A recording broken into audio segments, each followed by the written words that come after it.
इस कहानी के लेखक है संजय कामले। आपने कभी किसी कुत्ते का रोना सुना है? शायद सुना होगा।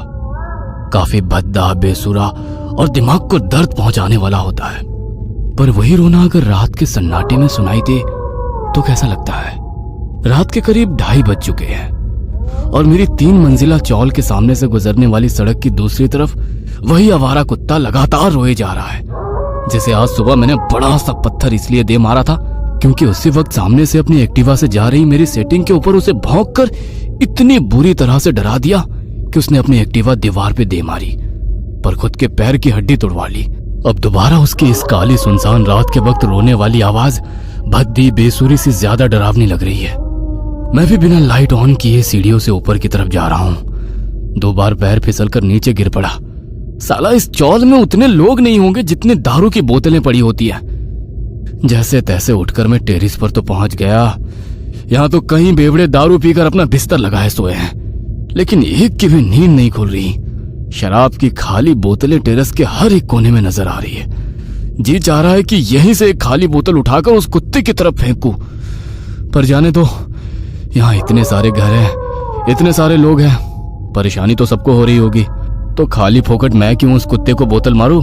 लेकिन आपको एक बात बता दूं, क्या आपको पता है कुत्ता कब रोता है? कुछ को शायद पता होगा, पर जिनको नहीं पता उनको बता दूं कि कुत्ता जब यमराज को देख लेता है तो वो रोने लगता है। यमराज मतलब मौत। जब कुत्ता किसी की मौत को देख लेता है तो वो रोने लगता है। काफी लोगों को मेरी इस बात पर यकीन नहीं होगा, लेकिन एक बार मैंने ये सब अपनी आंखों से देखा है। 2 हफ्ते पहले की बात है। दिन भर काम की वजह से काफी थक गया था। सामने वाली चौल में रहने वाली मेरी सेटिंग मानसी को मोबाइल के डिस्प्ले लाइट से गुड नाइट बोलकर सोने को चला गया। सो तो गया, पर उस रात भी करीब 2:30 या 3 बज रहे होंगे। नींद खुली तो इसी कुत्ते की आवाज से। वो लगातार रोए जा रहा था। उसकी आवाज रात के काले सन्नाटे में काफी डरावनी लग रही थी। खिड़की से झांक कर देखा तो सड़क के बीचों बीच खड़ा होकर वो अपना मुंह आसमान की तरफ करके रो रहा था। मैंने पूरी चौल में नजर घुमाई, पर एक भी कमरे की लाइट नहीं जली थी। सबके सब घोड़े बेचकर सो रहे थे।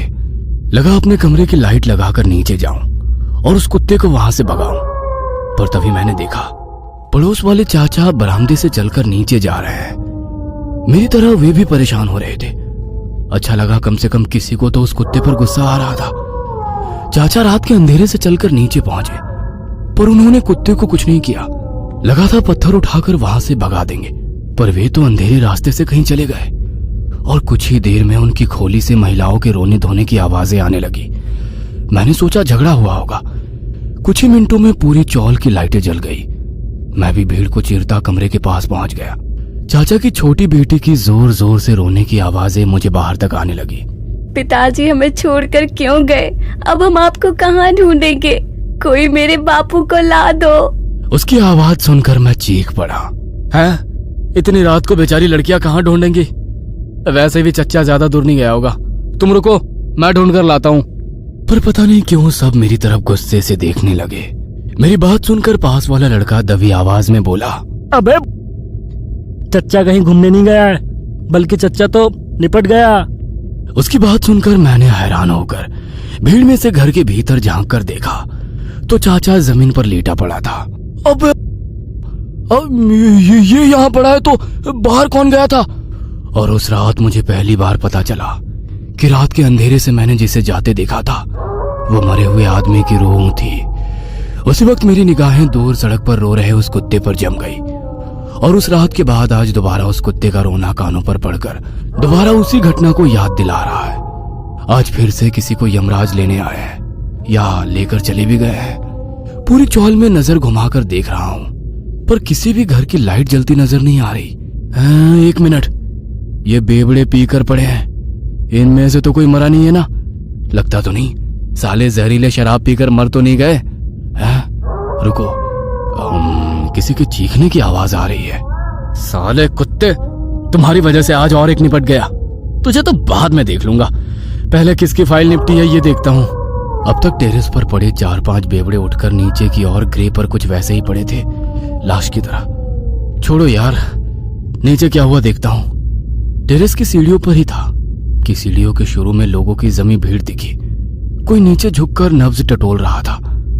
कौन और कैसे मरा यह देखने के लिए जरा भीड़ को सरका कर देखा और हैरान रह गया। नीचे कांच की टूटी बोतलें थी और तभी किसी की बात सुनाई दी। साला बेवड़ा, दारू पीने टेरेस पर जाते वक्त फिसल कर कांच गले में घुसने से जख्मी हो गया है। सामने से वो आदमी हट गया और वो जमीन पर पड़ी लहूलुहान मेरी लाश नजर आई। रात के 12 बज चुके थे कि तभी दरवाजे पर दस्तक हुई। डाइनिंग टेबल पर अपने पति का इंतजार करती रागिनी उठकर दरवाजे की तरफ गई। इतनी देर में 3 बार दस्तक हो चुकी थी। उसने दरवाजा खोला कि तभी उसका पति अतुल हाँफते हुए घर के भीतर आ गया और दरवाजा बंद करते हुए कांपती आवाज में बोला, दरवाजा मत खोलना। अतुल, तुम इतने डरे हुए क्यों? आखिर हुआ क्या है? वो जान से मारने के लिए मेरा पीछा कर रही है। वो अब जिंदा नहीं छोड़ेगी। कौन तुम्हारा पीछा कर रहा है और मारना क्यों चाहता है? तभी जोर जोर से दरवाजा पीटने की आवाज आने लगी। क्या तुमने किसी से झगड़ा किया है जो वो तुम्हें मारने आ गया है? आवाज मत करो रागिनी, और वो मुझे नहीं तुम्हें मारने आई है। मुझे? कौन मुझे मारना चाहती है और मैंने क्या किया है? वो तुम्हें अपने साथ लेने आई है, वो शैतानी आत्मा। और तभी दोबारा दरवाजे पर दस्तक होने लगी। रागिनी सहम गई और दरवाजे के बाहर अतुल खड़ा था, जो जोर जोर से दरवाजा पीटकर रागिनी को बचाने आया था, उसी शैतानी आत्मा से जो अतुल के रूप में अंदर थी। कभी कभी हमारे साथ कुछ ऐसी घटनाएं घटित होती है जो हमें सोचने पर मजबूर करती है कि हमने जो देखा, अनुभव किया, वो क्या था। आज जो कथा मैं आपको सुनाने वाला हूं वो एक सच्ची घटना पर आधारित है। यह घटना मेरे दोस्त के साथ घटी थी। एक गाड़ी रात में हवा को चीरते हुए तेजी से हाईवे से गुजर रही थी। रेडियो पे 90s के पुराने गाने चल रहे थे। गाड़ी में बैठा संदीप खिड़की से बाहर गुजरने वाली गाड़ियां देखकर रेडियो पे लगे हुए कुमार शानू के गाने गुनगुना रहा था। संदीप एक कंपनी का CEO था। उसकी हाल ही में शादी हुई थी। उसकी पत्नी अपने मायके कोकण गई थी। घर में ही शादी थी, इसलिए जमाई होने के नाते संदीप को भी निमंत्रण था, लेकिन वर्कलोड के कारण वो उसके साथ तभी ना जा सका। लेकिन उसने अपनी पत्नी को शादी की तैयारियां करने के लिए और कामों में हाथ बटाने के लिए आगे भेजा और खुद बाद में जाएगा ऐसा कहा। रात में हाईवे पर से गुजरती गाड़ियां देख संदीप बोला, ड्राइवर चाचा, और कितनी देर लगेगी पहुंचने में? साहब, और थोड़ा समय लगेगा। तब तक आप झपकी क्यों नहीं ले लेते? मैं कुछ देर बाद आपको उठाता हूँ। संदीप हाँ में सर हिलाते हुए सोने की कोशिश करता है। कुछ समय बाद उसकी आंख लग जाती है। कुछ देर बाद ड्राइवर चाचा संदीप को उठाते हैं और बोलते हैं, साहब, मुझे भूख लगी है। मैंने घर से निकलते समय ही मेरी बहन को कॉल किया था और उसे खाना बनाने के लिए कहा था। यहीं पास में ही उसका घर है। क्यों ना आप भी मेरे साथ आ जाओ और खाना खा लो। नहीं चाचा, मुझे भूख नहीं है। मैंने निकलते समय ही कुछ खा लिया था। आपको अगर भूख लगी हो तो आप जाइए, मैं यहीं गाड़ी में बैठता हूँ। नहीं साहब, ये जगह ठीक नहीं है। आप एक काम कीजिए ना, आप मेरे साथ चलिए। अगर आपको भूख नहीं है तो आप मत खाइएगा, लेकिन सिर्फ चलिए। नहीं चाचा, मैं यहीं रुकूंगा, आप जाइए ना, मेरी चिंता मत कीजिए। लाख मना करने पर भी संदीप ने उनकी एक ना सुनी और गाड़ी में अकेला बैठ गया।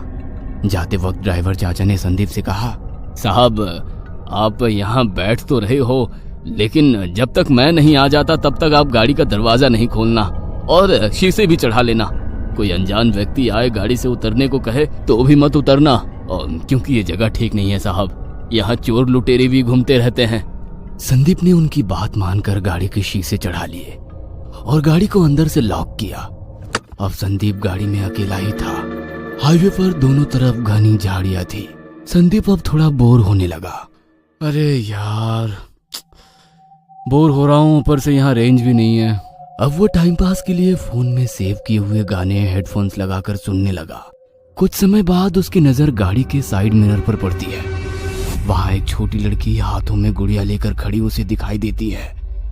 वह लड़की संदीप को ही घूरे जा रही थी। शुरुआत में तो संदीप ने उसे नजरअंदाज किया, मगर वो लड़की अब गाड़ी के पीछे से गाड़ी के सामने आई और वहीं खड़ी रहकर संदीप को घूरने लगी। संदीप ने उसको ध्यान से देखा। वो 12-13 साल की होगी शायद। उसके बाल उसके चेहरे पर आए थे। कुछ इस तरह के बालों के कारण उसकी दाईं आंख ठीक से दिखाई नहीं दे रही थी। उसके हाथ में एक पुरानी गुड़िया थी। उसकी एक आंख बाहर लटक रही थी। ऐसा लग रहा था मानो वो गुड़िया संदीप को ही घूरे जा रही थी। उस गुड़िया के चेहरे पर एक उदासी दिखाई दे रही थी। हाथों में गुड़िया लिए उस बच्ची की गर्दन थोड़ी बाईं और मुड़ी हुई थी। उस छोटी बच्ची के चेहरे पर एक डरावनी हंसी थी। संदीप को तो शुरुआत में लगा ये लड़की यहीं की रहने वाली होगी, लेकिन कुछ देर बाद उसे एहसास हुआ कि इतनी रात में कोई माता पिता अपनी लड़की को बाहर क्यों छोड़ेंगे। उसने उस लड़की से ध्यान हटाने के लिए अपने फोन में देखने लगा। तभी वो लड़की जो गाड़ी के सामने खड़ी थी, अब वो संदीप के बाजू वाली खिड़की के सामने खड़ी हुई और संदीप को नीचे उतरने के लिए इशारा करने लगी और उसे डरावनी तरीके से घूरने लगी। वह लड़की बड़ी अजीब तरह से गाड़ी के चारों ओर चक्कर मारने लगी। उसके इस बर्ताव के कारण संदीप को थोड़ा डर लगने लगा।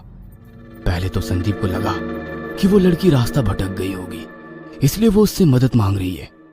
क्यों ना इस लड़की के नीचे उतरकर मदद की जाए। लेकिन उसी समय उसे ड्राइवर चाचा के बताए हुए शब्द याद आए, साहब कुछ भी हो जाए लेकिन गाड़ी से नीचे नहीं उतरना। इसलिए वो उस लड़की के कई इशारे करने पर भी गाड़ी से नहीं उतरा। ये सिलसिला 10 से 15 मिनट तक चला।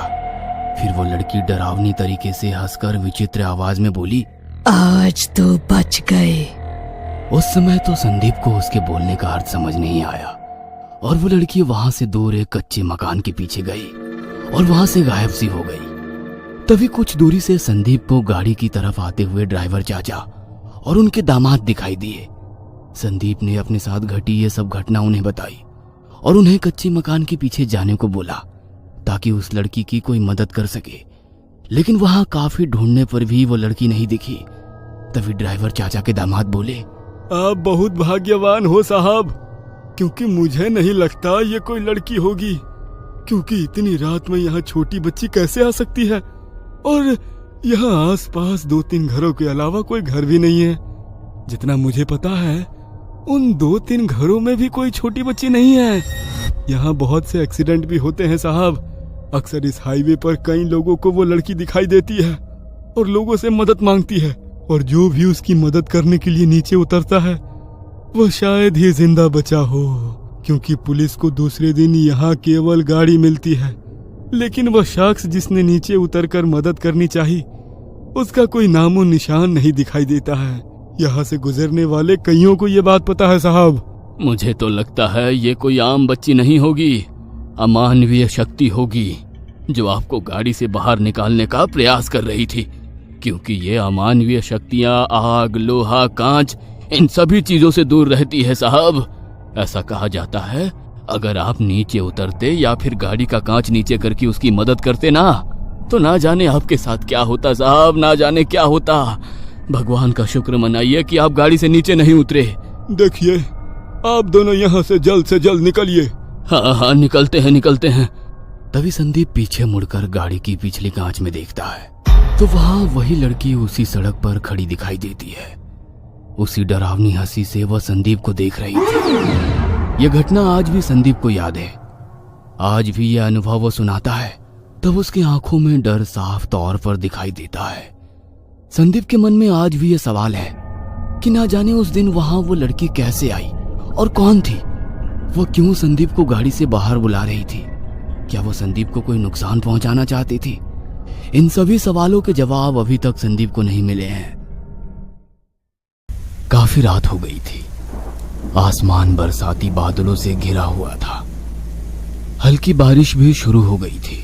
शेखर हर रोज की तरह अपनी टैक्सी लेकर सवारी छोड़ने के लिए जा रहा था। शहर से कुछ दूर एक बंगले के पास उसकी टैक्सी रुक गई। सवारी उतारकर वो दोबारा अपनी टैक्सी लेकर शहर की ओर चलने लगा। तकरीबन 2:30 बजे होंगे। शहर काफी दूर था। तभी नदी के ऊपर बने पुल पर एक लड़की अपने भारी भरकम सूटकेस के साथ कुछ कर रही थी। उठा रही थी या घसीट कर ले जाने की कोशिश कर रही थी, पता नहीं। उसे देखकर शेखर ने टैक्सी रोकते हुए कहा, हेलो मैडम, कहाँ जाना है आपको? शेखर की आवाज सुनकर वो लड़की थोड़ी हड़बड़ाई। जी, गैलेक्सी अपार्टमेंट चलेंगे? उस लड़की ने पता बताया। वो अपना ट्रैवल बैग उठाकर टैक्सी में रखने की कोशिश कर रही थी, पर वो काफी भारी होने के कारण उसे उठाने में परेशानी हो रही थी। रुकिए मैडम, मैं रखता हूँ। इतना कहकर शेखर टैक्सी से उतरा और बैग उठाने लगा। बैग तो काफी भारी था। बैग टैक्सी की पिछली डिक्की में रखकर शेखर ने मजाक में कहा, अरे मैडम, सारा सामान एक ही बैग में रखने के बजाय एक और बैग में रख लिया होता तो आपको भी परेशानी नहीं होती और मुझे भी। और हंसकर वो अपनी सीट पर बैठ गया। वह लड़की भी पिछली सीट पर बैठ गई। शेखर टैक्सी शुरू करके चलाने लगा और उनका सफर शुरू हुआ। मैडम, इतनी रात को कहाँ से आ रही हैं आप? मतलब कहीं घूमने गई थी क्या? घूमने नहीं गई थी, बल्कि आई हूँ नौकरी की तलाश में। मतलब आप यहाँ की नहीं है? जी नहीं। कोई बात नहीं। वैसे इस शहर में आपका कोई रिश्तेदार या दोस्त? हाँ, एक दोस्त है, मतलब था, नहीं है। था है? मतलब आप क्या कहना चाहती हो? क्या आपका उसके साथ झगड़ा हो गया है, या दोस्ती थी पर अब आपको उसके साथ दोस्ती नहीं रखनी? मतलब धोखा दिया क्या उसने?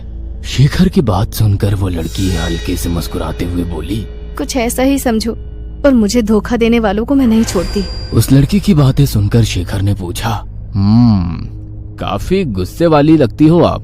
वैसे धोखा देने वालों के साथ करती क्या है? मैं जब छोटी थी, करीब 8 साल की, तब बाकी बच्चों की तरह मुझे भी अंधेरे से काफी डर लगता था। हम सब बच्चे मिलकर आस पड़ोस के पेड़ की इमलियां, आम तोड़ने जाते थे। काफी मजा आता था। ऐसे ही एक दिन मेरे पड़ोस वाले लड़के ने धोखे से मुझे एक खाली पड़े बंगले के अंधेरे कमरे में बंद कर दिया। मैं काफी डर गई थी। मैं खूब रोई, चीखती रही, पर वो मुझे बंद करके जा चुका था। मैं किसी तरह वहाँ से निकली, पर उसे कुछ नहीं कहा। उसकी बात सुनकर शेखर हंसकर बोला, लड़का थोड़ा शरारती था क्या? बचपन होता ही ऐसा है मैडम, मजाक मस्ती भरा। क्या आज भी उसके साथ आपकी दोस्ती है? नहीं। इतनी भी क्या नाराजगी? अब बचपना समझकर भूल जाइए और दोबारा उससे दोस्ती कर लीजिए। अब उसकी जरूरत नहीं, क्योंकि एक दिन स्कूल बस से घर आते वक्त मैंने उसे दरवाजे से धक्का देकर नीचे गिरा दिया। उसकी बात सुनकर शेखर थोड़ा नाराज हो गया। इतना गुस्सा ठीक नहीं। अगर वो लड़का किसी गाड़ी के नीचे आता तो? शेखर की बात सुनकर वो लड़की गुस्से वाली आवाज में बोली, सही कहा, उसी में वो लड़का मारा गया। इतना कहकर वो ठहाका मारकर हंसने लगी। पर उसकी अजीब बात सुनकर शेखर का दिल घबरा गया था और गुस्सा भी आने लगा। अब एक अजीब गंभीर सा माहौल बन गया था। शेखर बिना कुछ बोले चुपचाप गाड़ी चला रहा था, तो वो लड़की सामने वाले आईने से लगातार शेखर को घूरे जा रही थी। तुम्हें डर तो नहीं लग रहा ना? सन्नाटे को चीरती उस लड़की की आवाज सुनकर शेखर थोड़ा हड़बड़ा गया। डर? किस बात का डर? भला मैं क्यों डरने लगा? सही कहा, तुम्हें डर क्यों लगेगा? वो भी एक लड़की से। एक कमजोर अकेली लड़की तुम्हारा क्या उखाड़ सकती है? उस लड़की की वो बात सुनकर शेखर चुप रहा। अब उस लड़की की वो बातें शेखर का सर दर्द कर रही थी। शेखर की खामोशी देख दोबारा उसने कहा, सही कहा ना मैंने? तुम यही सोच रहे हो ना? रात के 2 बजने को है, काली रात, सुनसान सड़क, आसपास न कोई मदद के लिए आने वाला, और ऐसे में एक अकेली कमजोर लड़की तुम्हारा क्या बिगाड़ेगी? शेखर खामोश रहा। वह बात बढ़ाना नहीं चाहता था। उसकी खामोशी देखकर उस लड़की ने आईने में शेखर की तरफ देखते हुए कहा, उसे भी यही लगा था। ना चाहते हुए भी शेखर ने उसे पूछा, उसे किसे? वही मेरा दोस्त, जिसके भरोसे मैं इतनी दूर नौकरी के लिए आई थी। बेचारे ने सोचा था एक अकेली कमजोर लड़की है, वो भी अनजान शहर, ना कोई पहचान वाला, ना कोई पूछने वाला, मेरा क्या बिगाड़ लेगी? उसके साथ कुछ भी कर लेता हूँ, लेकिन इतना कहकर वो धीरे से मुस्कुराई और चुप होकर टैक्सी की आधी खुली खिड़की से बाहर रात के अंधेरे में डूबे और सुनसान इलाके को देखने लगी। टैक्सी के अंदर लगे शीशे से उस लड़की को देखते हुए शेखर सोचने लगा, मुझे तो ये लड़की पागल लगती है। अपने दोस्त का क्या किया होगा इसने? मार डाला होगा। इतनी भारी सूटकेस में क्या लेकर जा रही है? कहीं अपने दोस्त को मारकर उसकी लाश को तो नहीं ले जा रही? अब समझ में आ गया। ये नदी के पुल पर ये भारी भरकम बैग नीचे फेंकने के लिए खड़ी थी। गलती से मेरी नजर इस पर पड़ी और इसका प्लान फेल हो गया। दिल कर रहा है इसे सीधे पुलिस स्टेशन लेकर जाऊं, पर ये इतनी शातिर लग रही है कि उस दोस्त के खून के इल्जाम में कहीं मुझे ना फंसा दे। शेखर का परेशान चेहरा देखकर वो बोली, कुछ परेशान लग रहे हो, पर तुम्हें डरने की जरूरत नहीं। इतना कहकर वो उस आईने से शेखर को ताड़ने लगी। चलो, मेरा अपार्टमेंट आ गया, यहाँ से आगे वाले गेट से अंदर लो। उस लड़की की आवाज सुनकर शेखर होश में आ गया। सामने एक अपार्टमेंट थी। थोड़ी पुरानी होने के बावजूद कुछ कुछ कमरों में लोग रह रहे थे। गेट पर कोई वॉचमैन नहीं था और गेट भी आधा टूटा हुआ था। शेखर ने टैक्सी रोकी। वह लड़की नीचे उतरी और पीछे डिक्की खोलकर अपना वह भारी भरकम बैग निकालने लगी, पर वो उसके बस की बात नहीं थी। ना चाहते हुए भी शेखर ने बैग डिक्की से निकालकर जमीन पर पटक दिया।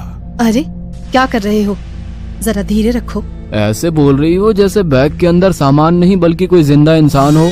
इतना कहकर शेखर अजीब से मुस्कुराया। शेखर की तरफ थोड़ा नाराज होकर देखा और बोली, मेरे मोबाइल की बैटरी खत्म हो गई है, जरा आपका मोबाइल देंगे? उस लड़की ने बड़ी सरलता से मोबाइल मांगा। अब ना चाहते हुए शेखर ने उसे अपना मोबाइल देकर टैक्सी में बैठ गया। कुछ कदम दूर जाकर पता नहीं वो किसके साथ बात कर रही थी। बात खत्म हो गई और वो चलते चलते शेखर के पास आ गई। आपका बहुत बहुत शुक्रिया। एक और मदद करेंगे? जी कहिए। मेरे रूममेट फोन नहीं उठा रहे हैं और इतना भारी बैग मैं तीसरी मंजिल तक नहीं ले जा सकती। शेखर के पास कोई और चारा ना था। वह भारी भरकम बैग लेकर एक मंजिला तय करते हुए तीसरी मंजिल तक पहुंचा। वह लड़की एक कमरे के पास रुक गई। शेखर भी बैग दरवाजे के पास रखकर कुछ दूर खड़ा हो गया। उस लड़की ने बेल बजाई कि तभी शेखर ने देखा कि सीढ़ियां चढ़ते हुए एक इंस्पेक्टर और 2 कांस्टेबल उसकी तरफ आ रहे हैं। शेखर अब बुरी तरह से उस लड़की के जाल में फंस चुका था। पुलिस को आता देख दरवाजे के पास खड़ी वो लड़की मन ही मन मुस्कुरा रही थी। पुलिस वाले ने शेखर के पास आकर कहा, चलो दीवार के पास खड़े हो जाओ। शेखर इतना डर गया था कि उसके हाथ पैर जम गए थे। केवल एक पल में उसका बदन पसीना पसीना हो गया था। एक कांस्टेबल ने बैग की चैन खींचकर खुला कर दिया। अंदर का नजारा देख इंस्पेक्टर ने अपने सिर से टोपी निकालकर हाथ में ली। तभी दरवाजा खुलने की आवाज आई। एक 25 साल का लड़का दरवाजे के अंदर खड़ा था। उसे देखते ही पुलिस ने कहा, अब लाश भी मिल गई, अब थाने चलकर बताओ कि अपने दोस्त को कैसे और क्यों मारा। इंस्पेक्टर की बात सुनकर शेखर ने डरी सहमी नजरों से उस खुली बैग को देखा तो उसमें उसी लड़की की लाश थी जिसे वो यहाँ तक लेकर आया था। उसने आसपास देखा तो वो लड़की कहीं नजर नहीं आ रही थी। तभी इंस्पेक्टर ने शेखर से कहा, पुलिस की मदद करने के लिए शुक्रिया। तुम्हारी वजह से आज इस कातिल को पकड़ पाए। इस पर 4 लड़कियों की हत्या का शक था, पर उन लड़कियों की लाशें इसने गायब की थी। तुम्हारी वजह से पहली बार लाश पुलिस के हाथ लग गई। तुम्हारा फोन आते ही हम झट से निकले और हाँ, तुम्हें कोई परेशानी हमारी तरफ से नहीं होगी। तब शेखर को याद आया कि उस लड़की ने उसके मोबाइल से अपने रूममेट को नहीं बल्कि पुलिस को फोन किया था। वो भी शेखर की ही आवाज में। शेखर की जान में जान आ गई। पुलिस उस मुजरिम को गाड़ी में डालकर ले गई। शेखर भी अब अपनी टैक्सी में बैठकर घर के लिए निकला। अब वो दोबारा उसी पुल से गुजरने लगा। डर के मारे बदन कांप रहा था कि तभी सामने वाले आईने में वो लड़की टैक्सी की पिछली सीट पर बैठी नजर आई और एक आवाज गूंजी, मदद के लिए शुक्रिया, वैसे किराया नहीं लोगे? और एक अजीब सी मुस्कुराहट रात के सन्नाटे में गूंजने लगी। गर्ल्स हॉस्टल की छत पर कुछ लड़कियां बैठकर बातें कर रही थी। अचानक ही काम्या ने आसमान की ओर देखते हुए कहा, अरे अभी तक चांद नहीं निकला है। उसकी बात सुनकर रूही बोली, तुम्हें पता नहीं आज अमावस्या की रात है, चांद कहां से आएगा? अमावस्या का नाम सुनकर काम्या बोली, चलो नीचे चलते हैं, इतनी देर तक बाहर रहना ठीक नहीं है। उसकी बात सुनकर रूही और दूसरी लड़कियां एक दूसरे को देखकर हंसने लगी। रूही इशारे से दूसरी लड़कियों को बोली, चलो इसे डराते हैं। रूही ने बोलना शुरू किया, तुम्हें पता है ऐसी अमावस्या की रात में अक्सर भूत प्रेत निकलते हैं। भूत लोग कितने डरावने होते हैं, लंबे उलझे हुए बाल, बड़े बड़े नाखून, गंदे दांत, शरीर से रिश्ता हुआ खून। सोचकर ही अजीब सा लगता है ना?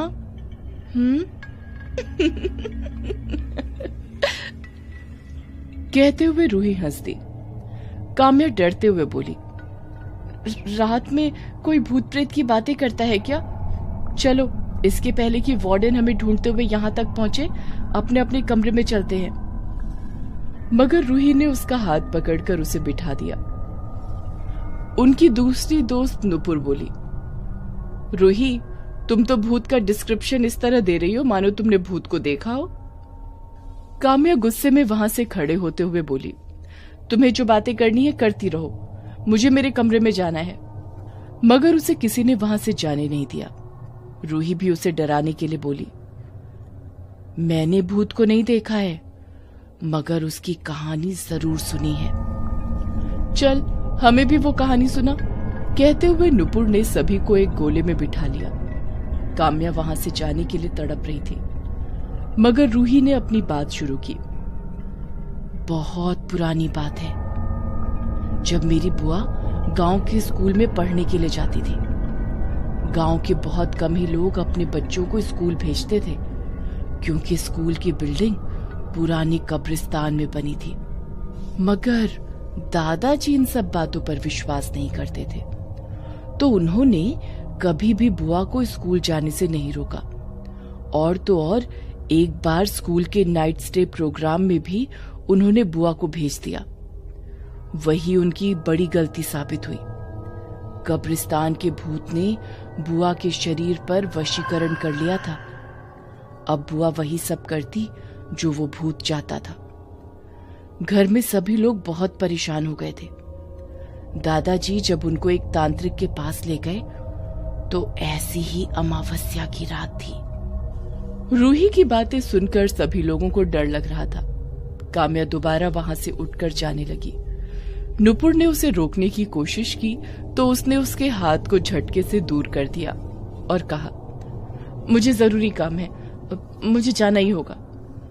इस बार काम्या की आवाज कुछ बदली हुई थी, मगर काम्या की बात को अनसुना कर रूही उसका रास्ता रोककर दरवाजे के पास खड़ी हो गई और अपनी कहानी सुनाना शुरू रखा।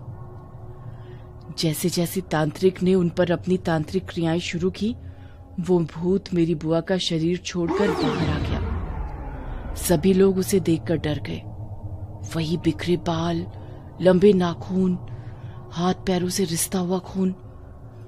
उसने बताया कि वो बुआ की बलि लेने के लिए उनके शरीर में आया था और वो उन्हें ले जाकर ही मानेगा। उसकी बात सुनकर काम्या जोरों से बोली, सब झूठ, सब बकवास, ऐसा कुछ भी नहीं होता। भूत कभी किसी को जानबूझकर परेशान नहीं करते। तुम्हारी बुआ ने ही जरूर उनके साथ कुछ किया होगा। नुपुर हंसते हुए बोली, गुस्सा तो ऐसे हो रही है जैसे कोई तेरे बारे में बात कर रहा है। मेरे बारे में बात ना सही, तुम भूतों के बारे में बात कर रही हो, और भूत वैसे नहीं होते जैसा इस रूही ने सबको बताया है। काम्या की बातें सुनकर रूही हंसते हुए बोली, तू तो ऐसे बोल रही है जैसे तू किसी भूत को जानती हो। काम्या ने एक गहरी सांस ली और कहा, भूत तो एक छलावा है, जो तुम्हारे पास खड़े भी होंगे तो तुम्हें नहीं पता होगा। सिर्फ उनकी एक ही निशानी है। कहते हुए उसने अपना स्कर्ट ऊंचा कर अपने पैरों की ओर इशारा किया। उनके उल्टे पैर। अगले दिन न्यूज़पेपर की हेडलाइन थी, गर्ल्स हॉस्टल की छत से कूदकर 3 लड़कियों ने सुसाइड कर लिया।